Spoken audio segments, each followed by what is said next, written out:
Esta es la segunda sesión del programa de nutrición para personal del Colegio Toremar.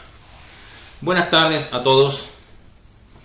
En el día de hoy vamos a analizar dos hechos en que me parece estaremos todos de acuerdo. El primero dice lo siguiente: comemos habitualmente más de lo que necesitamos y también comemos muchas cosas que no necesitamos.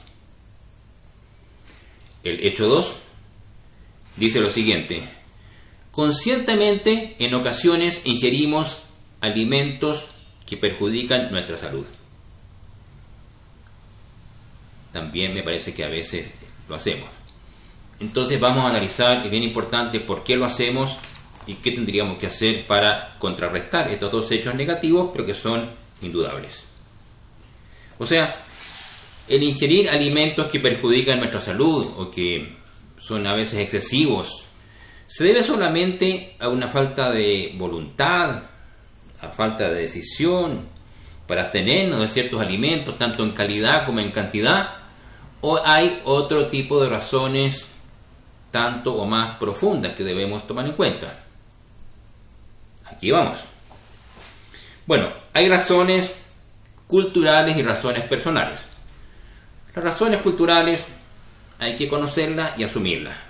No podemos hacer muchos contra ellas. Pero las personales sí. O sea, en el fondo es esa pregunta, bueno, ¿por qué a veces actuamos mal? ¿Por qué no actuamos bien? Y esto lo analizaremos en tres planos. Primero, en el plano psicológico, cognitivo. En segundo lugar, en el plano teológico ascético. Un poco difícil la palabra, pero bueno, teológico ascético. Y en tercer lugar, en el plano orgánico, corporal. No podemos dejar fuera ninguno de ellos. Precisamente lo que deduciremos al final es que tendremos que trabajar en todos estos tres planos. Partamos primero por el plano psicológico emocional. Bueno, tenemos habitualmente necesidades y apetitos. Estas dos palabras a veces se usan indistintamente, pero son palabras distintas, significan cosas diferentes. Esto ya lo reconocía Aristóteles, ¿no es cierto?, hace muchos años. Y estas dos no siempre coinciden. Entonces, bueno, la necesidad es real y debe ser atendida. El apetito es psicológico y debe ser controlado. Las ganas, el antojo son formas que toma el apetito. Pero bueno, vamos a ver más a fondo. A ver. En primer lugar, el hambre. El hambre responde a una necesidad fisiológica de nuestro organismo, que expresa un deseo y unas ganas de comer. Una de las características que tiene el hambre es que es indeterminada. O sea, yo tengo hambre en general, necesito comer. ¿Qué? Algo. No sé qué, algo. Mi cuerpo me está pidiendo. Entonces, cuando el cuerpo me pide, tengo esa sensación de hambre y el cuerpo no recibe nada, digamos, no saciamos esa hambre, el organismo comienza a consumir glucógeno, que es una molécula de almacenaje de energía, descomponiéndola en glucosa, que es fuente de energía. O sea, el cuerpo necesita energía, lo más básico para su funcionamiento. Y parte de esta energía se manda a nuestro cerebro, a los músculos y las células sanguíneas. Cuando experimentamos hambre es posible que sintamos mareos. No nos está llegando esa energía al cerebro. Dolor de cabeza, dolor de estómago, cansancio, sueño, fatiga, mal humor. Y en caso un poquito más extremo, desmayo. Entonces, nuestro cuerpo necesita nutrientes, especialmente como cosa básica los carbohidratos, que son los que proveen la energía del cuerpo. Entonces, el hambre fisiológica no corresponde a un estímulo emocional, de un impulso, digamos, no es algo repentino. Entonces, se debe a una razón orgánica. En segundo lugar, el apetito. El apetito es selectivo, eso lo diferencia claramente de la necesidad, que es genérica.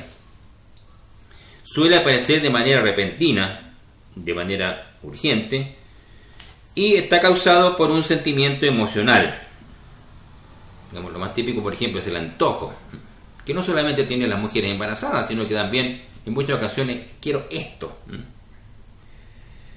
Entonces, precisamente el mismo término, claro, me apetece esto,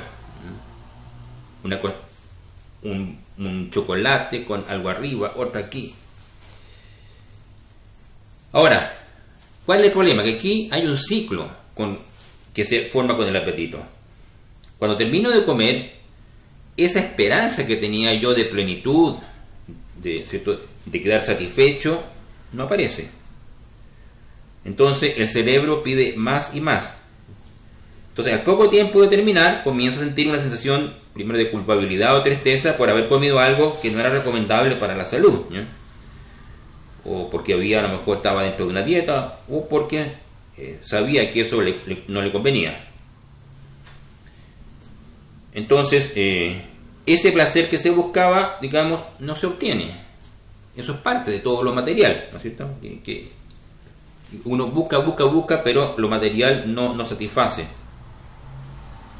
Entonces se ha provocado un aumento de las calorías necesarias, pero se ha sobrepasado ese nivel necesario. Entonces se reciben ya cosas no nutritivas que van a almacenarse y muchas veces también a provocar las enfermedades, digamos, de diabetes, la enfermedad cardiovascular, todas las que veremos un poquito más adelante. Este apetito está muy influenciado por el estrés, la ansiedad, los problemas para conciliar el sueño, o a veces expectativas de éxito para una dieta de adelgazamiento. También a veces por el cansancio del trabajo. Entonces, comer no es exclusivamente un proceso fisiológico, sino que es una actividad afectiva y sociocultural. También a veces al apetito se le llama hambre emocional. Esto es más emoción que hambre. Entonces, bueno, queda claro que hambre y apetito son dos conceptos distintos.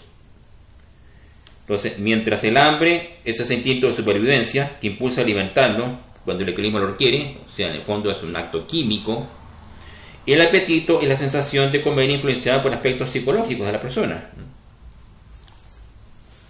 Entonces, precisamente, debido a lo repentino del apetito, digamos, a veces este mismo se puede superponer a la voluntad. Bueno, vamos con el aspecto más filosófico. ¿Por qué algo es apetecible? Algo es apetecible por lo bueno que hay en él. Aquí tenemos que ir a una afirmación que hay que explicarla. Y es que el ser humano siempre actúa en razón de bien. Esto es parte filosófico, parte teológico. ¿Qué significa? Significa que, aunque yo a veces me equivoque, siempre busco el bien que hay en las cosas. Toda actuación, todo hecho, tiene siempre una mezcla de cosas buenas y malas. A veces puede ser algo 90% bueno, 10% malo. Otro puede ser al revés. Tomemos un ejemplo bien práctico. El fumar. Con el conocimiento que se tiene ahora, el fumar sabemos claramente que tiene por lo menos un 95% de aspectos negativos que hacen daño a la salud. Entonces, hay gente que fuma así. ¿Qué tiene que hacer una persona para fumar? De alguna manera, su psicología tiene que ocultar ese 95% y tiene que aparecérsele solo ese 5% que es la parte buena, digamos, y eso tiene que concentrarse en ella, digamos, para poder hacerlo, si no, no puede. Así actúa el ser humano, en todo.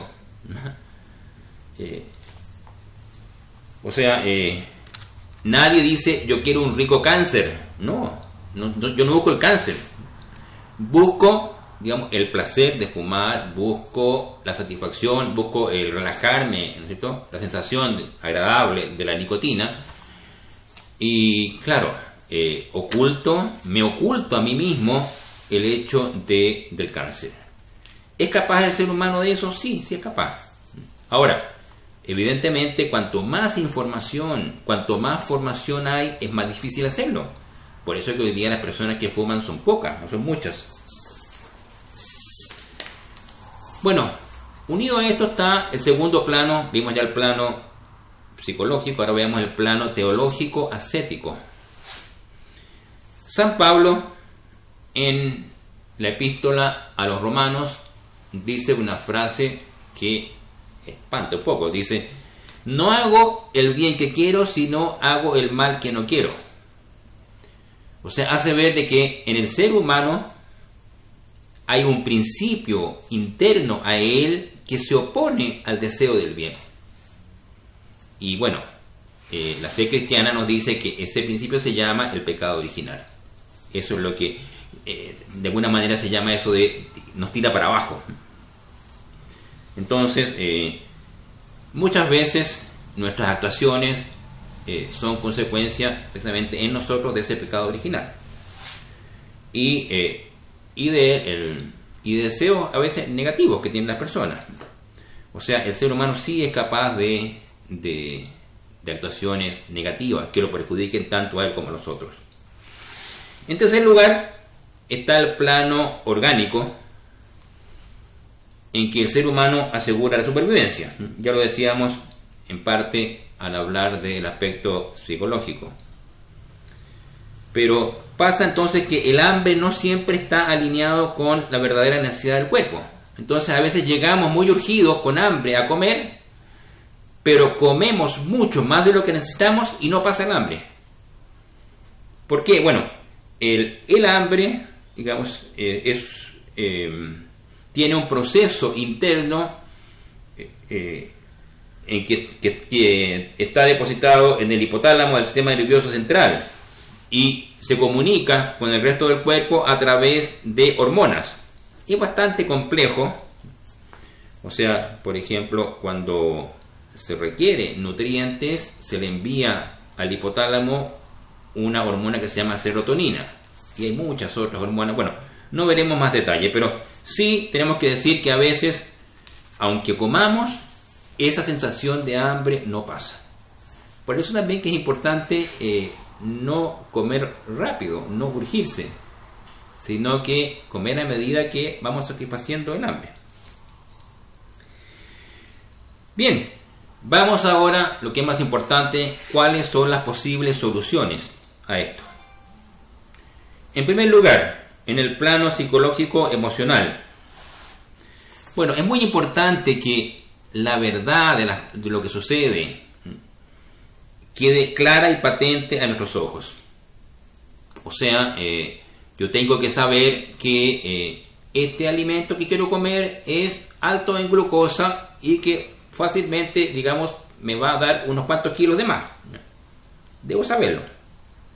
O sea, es más fácil privarnos de un alimento si vemos en el semáforo nutricional que todo es alto. Alto azúcar, alto sal, alto grasa. Por tanto, necesitamos formación. Formación es lo que estamos tratando de dar a través de estas charlas. Y necesitamos información. Necesitamos saber cada alimento que contribuye, no contribuye, ¿no? Aunque bien sabemos que eso no basta. O sea, uno puede saber que algo no le contribuye y sin embargo uno dice adentro igual. Bueno, así somos de complicados los seres humanos. En segundo lugar, debemos controlar aquellos aspectos psicológicos como el estrés, la ansiedad, hasta donde podamos. Fíjense que, en Chile yo fui director de un centro tecnológico de la Universidad Católica en la ciudad de Concepción. Entonces, una vez al año nos juntábamos los jefes de área, digamos, de todas las sedes de esta institución en el país, éramos unas 70 personas, y hacíamos el trabajo de evaluar al resto del personal. Era un trabajo bastante duro.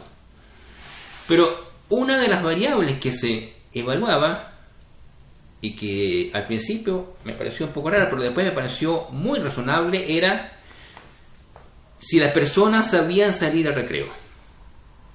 O sea, la persona que iba a almorzar y seguía hablando del trabajo, se evaluaba mal. No sabía salir al recreo. Hay que saber relajarse, hay que saber hablar de otras cosas, hay que saber tener un poquito de humor. Bueno, cuando hay que trabajar, se trabaja, pero...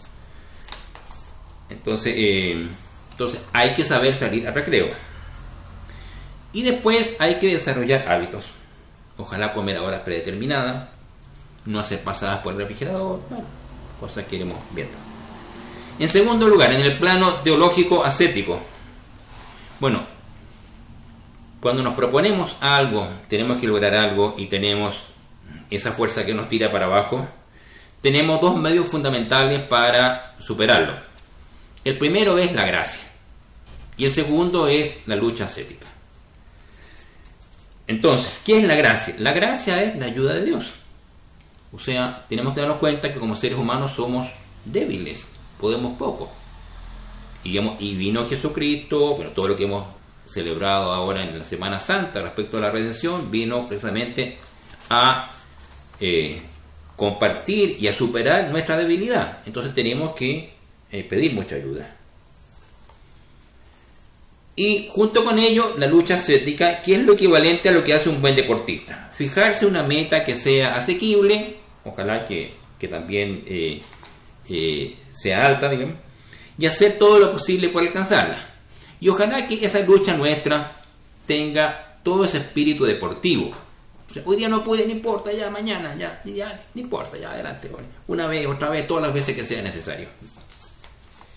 Ahí les recomiendo, en el Catecismo de la Iglesia Católica, en los números 2339 y siguientes, ahí se analiza algo que llaman el dominio de sí. En ese caso se hace más con respecto al apetito concupiscible, o sea, con respecto al sexo, pero al final es lo mismo. O sea, hay dos apetitos nuestros, el concupiscible y el sensible. Entonces, pero las técnicas que hay que usar así para mejorar son prácticamente las mismas. O sea, la mortificación, con la condición que no afecte a la salud, y ayuno un poco, no mucho ayuno, porque ya vimos que el hambre le hace mal al cuerpo. Entonces, por eso que la Iglesia solo nos llama al ayuno 2 días al año, porque no es mucho. Y en tercer lugar, tenemos el aspecto orgánico, que es, bueno, tratar de no pasar hambre y no llegar con hambre a las comidas. Es importante no llegar hambriento a una comida. Hay una pequeña técnica que es la siguiente. Yo con frecuencia la hago, y es media hora antes de una comida, especialmente si vemos que tenemos hambre, es comer un puñado de nueces con almendra, de frutos secos, cosas que hacen bien, y con eso ya calmamos el hambre. Entonces llegamos a comer lo razonable, ¿no es cierto?, pero no a engullir. Ahí también, bueno, ahí les puedo pasar yo, hay lugares en que aparecen muchas recomendaciones, por ejemplo, que no pasen muchas horas sin comer, también tomar agua con mucha frecuencia, es bueno, de partida levantarse, tomar agua y tomar mucha agua. Ustedes ven que en ese sentido los millennials nos ganan, andan siempre en su mochila con una botella de agua. Yo iría con una botella de cerveza, pero no una botella de agua. Y cada uno tiene que ir formando ciertos métodos personales. Yo les voy a contar un pequeño secreto. ¿Saben por qué me gusta a mí no solo ir a unas parrilladas, sino que hacer las parrilladas? Porque como poco y disfruto mucho. El que hace la parrilla, el que hace la carne, solamente come como control de calidad. Este pedacito sí está bueno, pero uno no se sienta ahí a comerse su pedazo. No, eso no se hace cuando uno está ahí. Entonces no come mucho, por tanto no influye mucho en el peso, pero se disfruta. Y eso es lo que estamos buscando, ¿no es cierto? Bueno, ¿cómo hacer que estos 3 planos mencionados funcionen bien, funcionen de acuerdo uno con otro? Y cuándo hay que acelerar, saber cuándo hay que ceder. Aquí me permito mencionar la conveniencia de tener un coach. ¿Qué es un coach? Es una persona, una mirada externa que conoce mis circunstancias y que me puede aconsejar, me puede aclarar y que me impide engañarme mismo, ¿no es cierto? A veces cuando uno no tiene así un partner, una persona con la cual conversar las cosas, uno puede hacer un poquito de trampa. Es muy fácil, digamos, al ser humano hacerse trampa. Bueno, por si acaso, yo soy un coach. Sin querer queriendo, terminé vendiendo.